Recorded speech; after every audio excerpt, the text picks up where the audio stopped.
I'm talking to Emily Nisbet, who's the Director of Study for Computing at Fairfield High School in Tameside, which is just outside Manchester. Firstly, Emily, thank you for agreeing to record this interview. What age did you first learn to code or program? I originally did maths and the sciences at school and at A-level, and then I did a maths degree. So I didn't start coding more recently until about 4 years ago. In my maths degree, I had one of the units that I did, which was using a programming language to write the maths equations. So I had come across it a bit. But I didn't do any proper programming until about 4 years ago, when I had been teaching IT for a long time and had started to hear bits and bobs about the computing curriculum, and I felt that it was certainly something I wanted to look into. So started to gradually learn different languages, started with the really simple ones like Scratch, had done bits of Logo with my maths background, but then started with Scratch and then moved forward from there. Yes, I was going to ask you, what languages do you know reasonably well now? Now, pretty good at Scratch, although my other teachers in my faculty teach the lower school, and that's what I use with the lower school. So, but I do know Scratch, and with my upper school, my GCSE girls, I've used Small Basic, which is brilliant, and I found it really nice, easy to use, teaches the concepts really well. And I use that for both the top end of Key Stage 3 and my GCSE groups. I have learned a bit of Python, but when I liaised with the girls and we were looking at different languages, they found the layout of Small Basic and the help that you get within the package made it far easier for them to build the blocks and get going with it from their instruction using Scratch. They found that Small Basic seemed to be a really nice link through, although when I've used Raspberry Pis, we've done a bit on Python, a bit on Scratch. Okay, the reason that we're having this discussion is that coding and programming has suddenly started to look like it's going to make a big comeback in the curriculum. What did you think about the previous, since 1988, national curriculum for IC that was largely application-based? I've taught IT for about 10 years, and I actually am one of the people who was with the first GCSE, and I've got my GCSE in IT from when it first started. But although there are some elements that undeniably are really useful for a child, and in the end we're in the business of trying to prepare them for the world outside work, and learning how to use applications, there's a place for it, and there's a place to skill them up and give them those skills, because in whatever job they're doing they need those.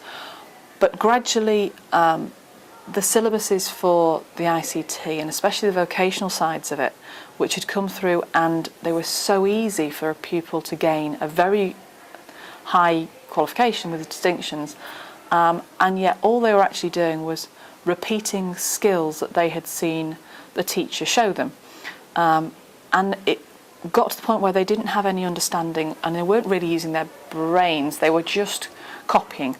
And to me, in terms of thinking skills, in terms of their own achievements, if all they're doing is copying, it's a really low-level skill.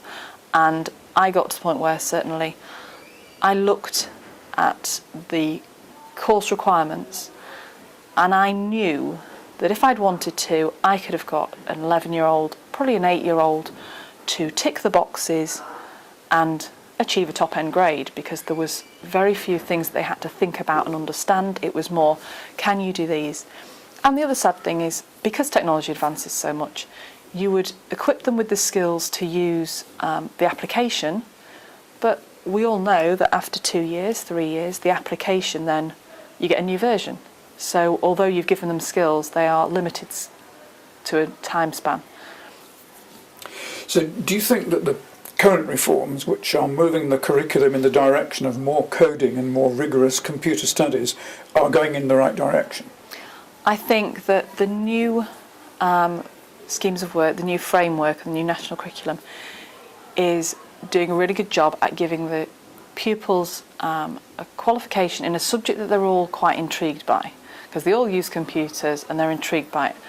And it gets them to think about how it all happens. And I think that it's a really good thing to make sure that all pupils have an understanding of how the magic works, because if they're using it all the time, and they should have some appreciation of what goes on to get that magic to happen.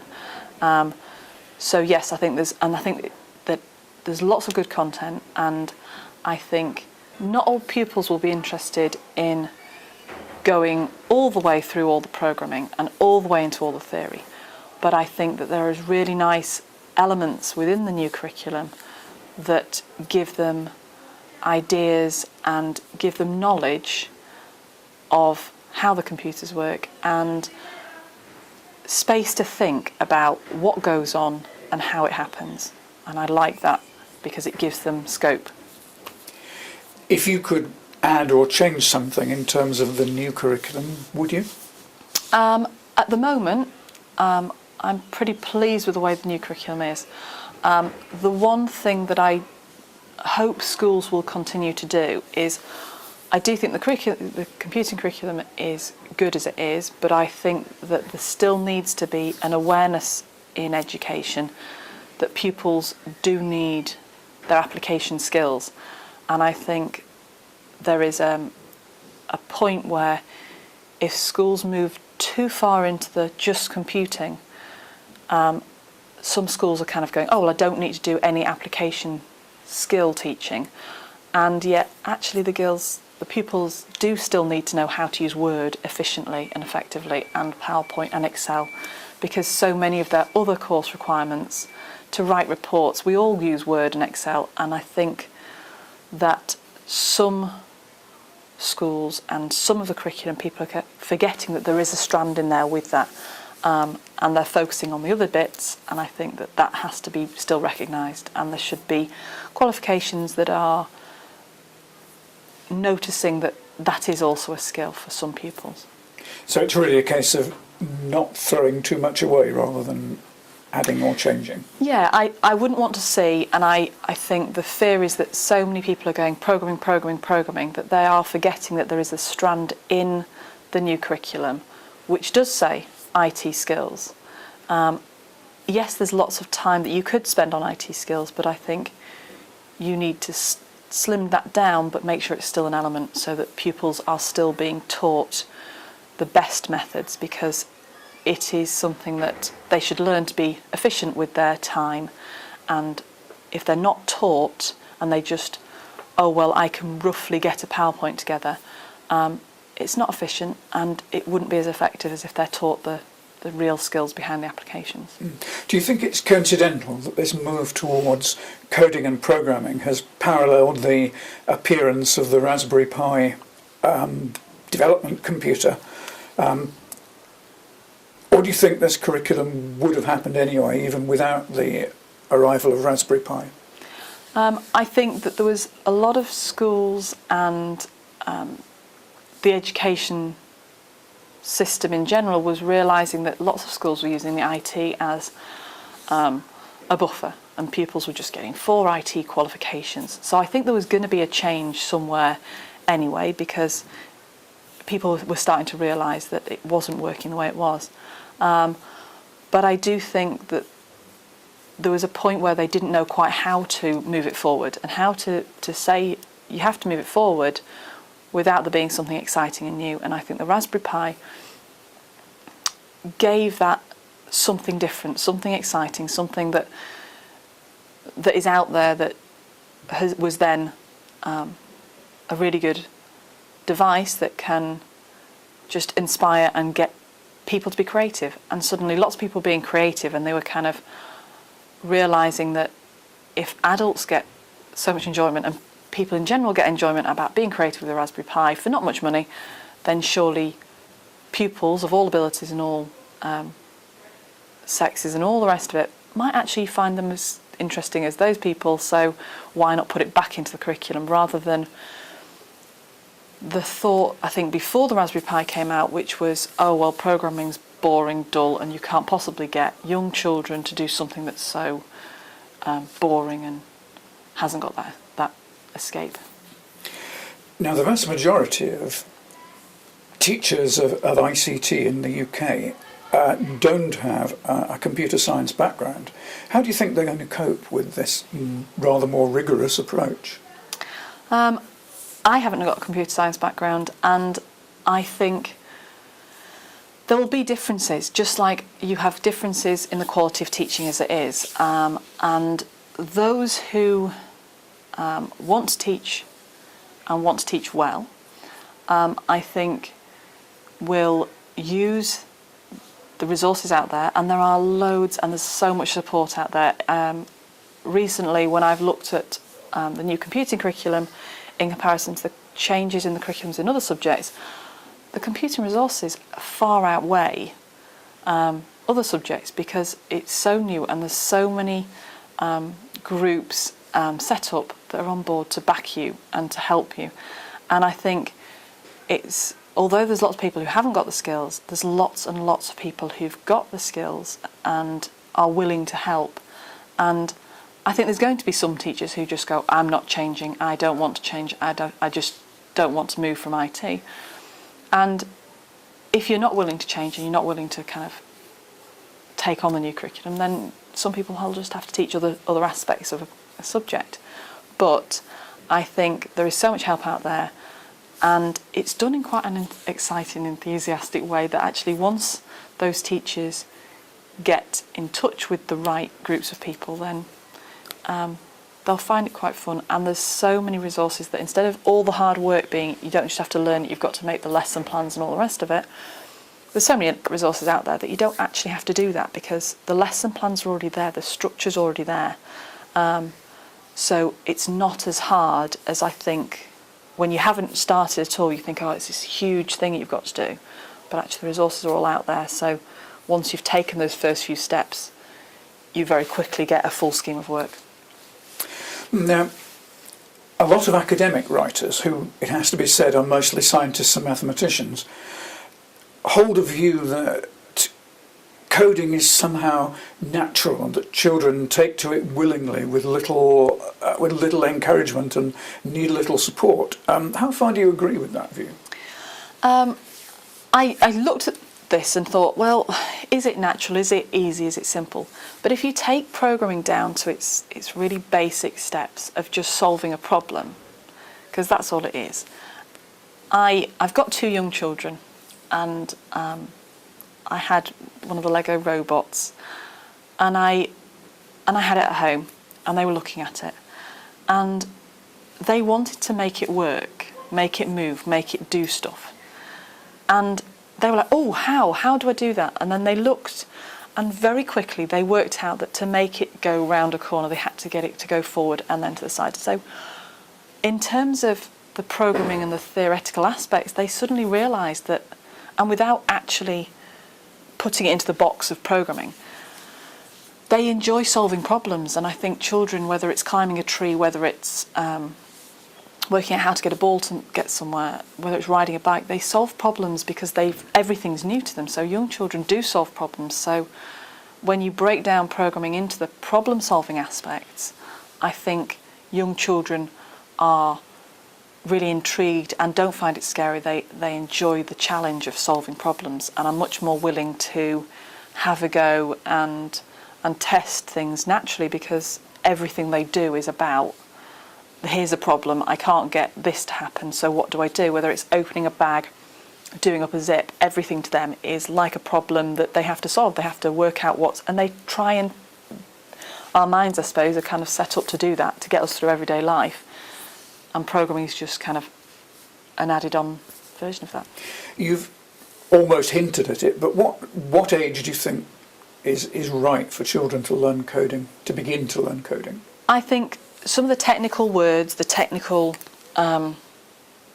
official it's programming, scares lots and lots of children, would scare lots of teachers, and it does. Primary school teachers are like, oh, can't even imagine how to do that.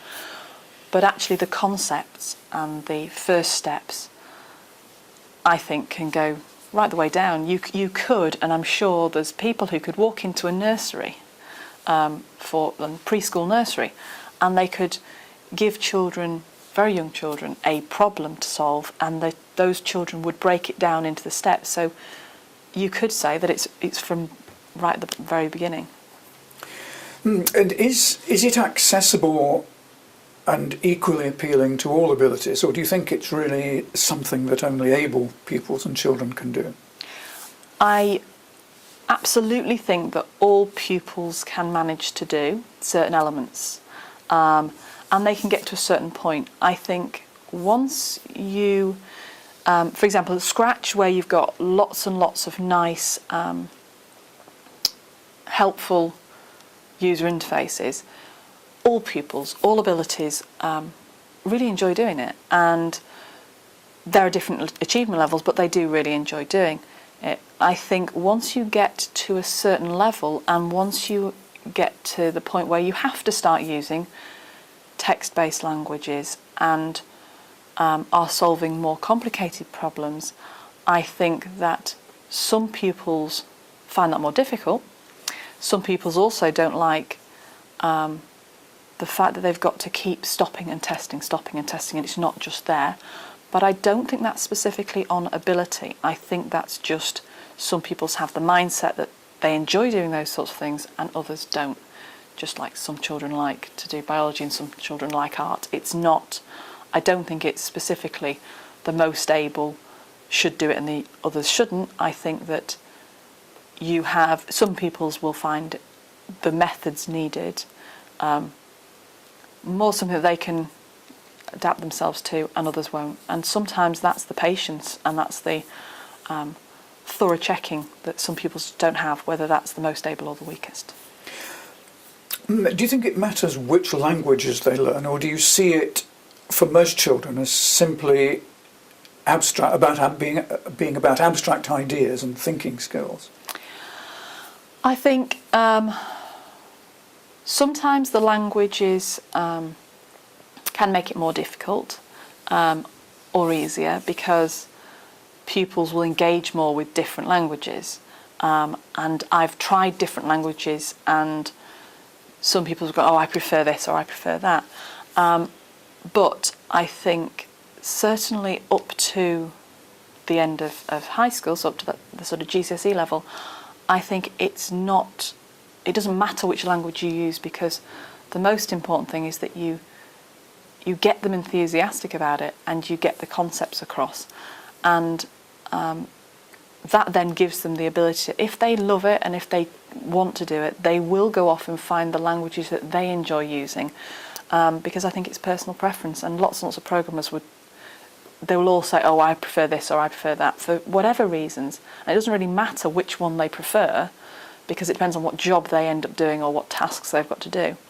If certainly at high school level, if you teach them the concepts, then they can adapt that to the languages that then they'll come across at A-level and then at university. And I've found that the girls who I taught last year who've moved on to do A-level, and some have gone to various different colleges and have used different languages, when they've come back and spoken to me, they've said that the basics that we learnt and the underlying tools have meant that they could go on and use different languages and the concepts are still the same. So I know from my own experience learning to program as an adult that the thing that stayed with me has not been the specific skills in a language, but the thinking skills and the ways in which I approach and analyse a problem are what I take most from learning to program. Do you see programming as important in teaching this kind of thinking skill? I absolutely agree. I think that the skill that pupils gain and the skill that is kind of, it's almost, forget all the programming languages and to a certain extent forget that outcome. It's about them thinking about how a problem is broken down, and if they can do that, whatever problem it is, whether it's on a computer or in the real world, that skill to give them the confidence that whatever the problem is, they will manage to do it because they just break it down, and to work out how to break something down, and that everything is just small little things put together. I think it's really valuable lesson that they learn. And the most wonderful thing is when I see pupils who've seen this big problem that they kind of go, no, there's no way I can achieve it, I can't solve that. They then break it down and break it down again and break it down again, and suddenly they realise they can do some of those bits because they have those skills. And suddenly they build it back up and they've got a solution, and that gives them confidence, it gives them thinking skills, and it gives them life skills that I think are more valuable than just, oh, well, I can do it in this language, because they might forget about the commas or about the spacing, but that's not that big a deal. Having that ability to break a problem down, that's what they can take away. The government started the discussion about programming by talking about the need for children to be able to program mobile phone apps and that kind of thing. What do you see as the products of children learning to do programming? They have to write something. What do you see as the kind of product that it's appropriate for them to produce? I've used App Inventor as well, and Microsoft's Touch Develop. And I think they're lovely little applications that you can make your apps for your phone, you can put it on your phone, and that's lovely. And children go, wow, that's brilliant, I can put it on my phone. But and I thought that the pupils would be like, that's all we want to do because it's on our phone and it's really cool. But actually, they were like, yeah, I can do that. But they actually wanted to know more than just that, oh, well, that's just a silly game almost. Because although they appreciate and they do enjoy playing the games, they realise that's just one market. And so quite a lot of the students that I chatted to about it, because we did the hour of code, and so we used the App Inventor, we used Touch Develop, and we do bits of those as I've gone through. But actually they weren't that interested in doing a phone app. They were like, oh, well, I could do that at home. That's just something that's kind of fun, that's sideline. They wanted to know the bigger stuff, because they realised that apps were kind of a small market and a trendy market, and well, that might change, was their kind of outcome. So they wanted to know the other bits, and so solving problems that they realised that they could solve a problem that could then lead to the whole of Excel, or sort of sorting and structuring data, and they were thinking, well, that's a database, and although they're not going to build a whole database package, they kind of could see that they were the building blocks, and they realised that the bigger packages are the important bits. Is there anything else that we've not talked about that you think is important about the reappearance of programming and coding in schools? I think that the most important thing is that with all the resources that are out there, the teachers in schools get the support and work together to make sure that there are useful, valuable resources. And I hope that with all these resources that are out there, the teachers don't just start using them as a step-by-step skills box again. Because I think just like the old IT qualifications, where people had got to the point where they were like, okay, well, we can teach Excel, do this skill, do this skill, do this skill, tick the boxes, this kid's really good at it. You could, to a certain extent, do the same with Scratch, because you could say, oh, they can do this loop, they can do this loop. And you could give the worksheets out and say, well, they've managed to do this, they've managed to do that, by just following a lot of instructions. I hope that teachers don't do that, and they give the scope and those exciting questions to pupils, and they give them time to just say, can you make a game that would do this? Or can you solve this problem? And even if the pupils can't manage to solve it, they gain a lot from working their way towards it, rather than it being, in this lesson we are going to solve this problem, here is how to do it, and they just follow a worksheet and they make it. Because I think if you just give pupils a worksheet that says, you are going to make this computer app that does this, and you get them to just follow it, yes, they will use programming skills. Yes, they have a finished item. Yes, they can test it. But the real power of this subject is by letting them have a go, have their own ideas, and being creative. Because if they're allowed to be creative and solve their own problems and create their own new problems, that I think is the most powerful part of the curriculum. If we might just step back a bit and talk a little bit more about Raspberry Pi. Are you using it in school?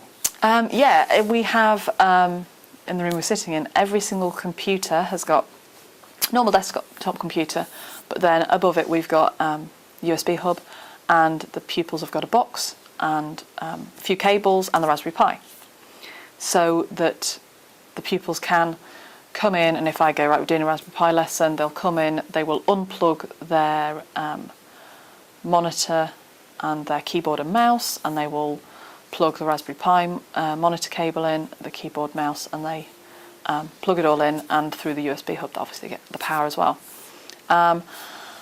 We've used them for bits and bobs here and there. It's integrated. I tend to use it with my GCSE groups because it's a smaller group, and my rooms are, at the moment, haven't got the space that I think is required to regularly get Raspberry Pis out. My other computer rooms are a bit small. I'm in the process of trying to get better facilities to enable me to get out the Raspberry Pis a bit more, or have them permanently installed next to the desktops. And I am using the Raspberry Pis to try and teach some of the concepts, some of the theory concepts at the GCSE level, like the hardware bits, like the operating system, because I turned around to the girls and gave them an SD card straight out the package, and I just went, so what does it do? And they were like, well, nothing's happening. I said, yeah, because you need an operating system. And so we then discussed the operating system, and they put the operating system onto the SD card. They then plugged it in, and they worked out. And the power of that meant that they have an understanding which actually with every other item of hardware that they get from a shop, they're not going to have to do that. We've also used some of the resources to build things. I'm currently in a club that I do outside of my lesson time. We're making a camera using a Raspberry Pi. I get my technicians to help me with a bit of soldering here and there, trying not to set off fire alarms. And pupils get excited by it, and they understand more how the hardware connects together and how to get things to happen. And I've used personally the Pi face and used my magnifier to show the pupils so they can all see it. I would love more resources out there to show networks using Raspberry Pi, so you can show the different network concepts and various other concepts within the curriculum, because I think we have to teach the curriculum. We can't just go, oh, let's have fun. We can do that in the clubs, but we have to teach the curriculum in lesson time. And the more resources that bring the Raspberry Pis into the theory concepts, the nicer it is to put them together. And I love them because they're cheap. So if a kid does drop it or does kind of do anything wrong, it's not that big a deal. They can't do anything. And the freedom, because they're not part of the school network, I don't network them there, it means that the pupils can just do what you want on it. What's the worst that's going to happen? I'll need another SD card with another operating system on. And I let them loose, and so quite a lot of them, it's the first introduction to actually being allowed to unplug stuff, plug it back in and see what happens, and realising that actually it's not going to blow up, and looking at the actual board and looking at where things go together. And the code that they wrote really came to life when they did things like getting the lights to come on and off. I'm trying to expand my Raspberry Pi collection of kit to try and do more of those things. I'm hoping to get a bigger room and therefore be able to have more kit, because I think the crossover with the electronics and the transistors and looking at NOT gates and OR gates, the the ability to do all of those on Raspberry Pis would just be amazing, because it would really push the pupils to remember that concept and have a more thorough understanding of it. And I think the Raspberry Pis give you just that extra element, an extra bit of exciting kit that they can enjoy being in the lesson with. To the best of your knowledge, have any of your pupils got sufficiently interested to buy their own Raspberry Pi? Yes. I have got, of the girls who left last year, and I had 20 girls who did GCSE last year, 5 of them had them. Of my current year 11, I've got 16 pupils taking the GCSE this time, and about 4 of them have got Raspberry Pis. I've actually got a couple of year 9s who've bought them, and quite a few of my year 10s have. I managed to get some from Google when they were doing the ones for school, and I'm going to, at the end of this academic year, pupils in my computer science group, I'm going to give them a bit of a challenge in the last few lessons, the last few weeks of term, and I will give Raspberry Pis to the ones who are most successful, to try and kind of encourage them a bit more. I've also got some of the girls who left last year who've actually gone to onto college. Some of them haven't actually taken computer science, some of them have, but lots of them have joined Raspberry Pi clubs at their colleges, and a couple of them have actually attended the Raspberry Jams and have gone on to carry on doing those sorts of things, which is quite nice, because girls are supposedly harder to get interested in it, but they've loved it. Lots of interesting things and lots to think about there. Thank you very much, Emily. No problems.